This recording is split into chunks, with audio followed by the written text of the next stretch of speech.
Morning. Ever thought bloody staff, or oh God, it's Monday, or my job would be okay if it wasn't for bloody customers? Well, we all have those days, I'm pretty sure. However, if you habitually phrase these things in the negative, slowly but surely these things will become the things you don't want them to be.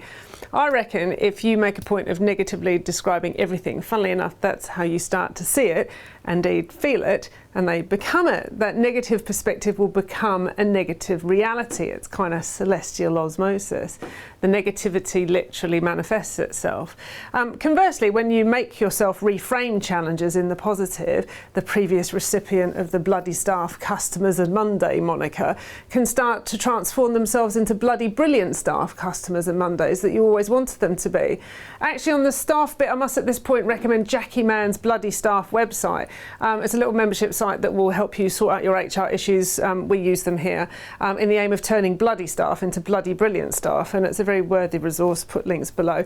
However, before I go entirely off track, let's get back to training your brain to think in the positive. So I'm talking about making sure you start, regardless of how you're feeling, to describe your team, Mondays or clients as amazing, great, essential, blinding, even if you don't feel it right now. Train yourself in the positive, not the negative, and slowly but surely I can promise you the transformation will begin. Because in this life, the one and only thing we have control of is ourselves. And in the control of our terminology and our thinking, the conscious retraining and reframing in the positive can actually have transformational results in terms of productivity and your relationships. Obviously, this doesn't mean all of a sudden that every team member is going to be perfect and every client will be a dream and every Monday will be amazing. However, if your present mindset is that of the positive rather than the negative, you're going to be giving them the best conditions to be the very best they can be. I kind of think it's all in the setup, you know. If you think something's going to be crappy, the likelihood is it will be. If you think something's going to be good, then you treat it entirely differently.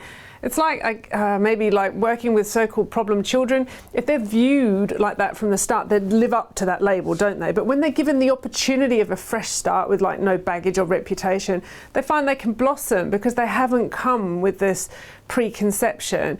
You can do this very own relabeling of negatives in your mind and indeed business. And I reckon it's a whole life attitude. You can choose to be negative or you can choose to be positive. I have no idea why anybody would want to view life without a degree of the rose-coloured tint. Why perceive things as grey? Why anticipate the crap? Why dread the Monday? Life is far too short to expect and indeed receive the worst.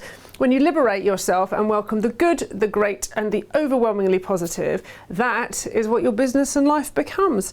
So maybe have a think about what little bits of your work or indeed life you look at with dread or negativity, and think what you can do to reframe them in the positive, and then consciously frame them in that positive perspective. Make yourself describe them and speak of them in the positive, and just see how by starting to shift your perspective alone, you can shift how they manifest themselves.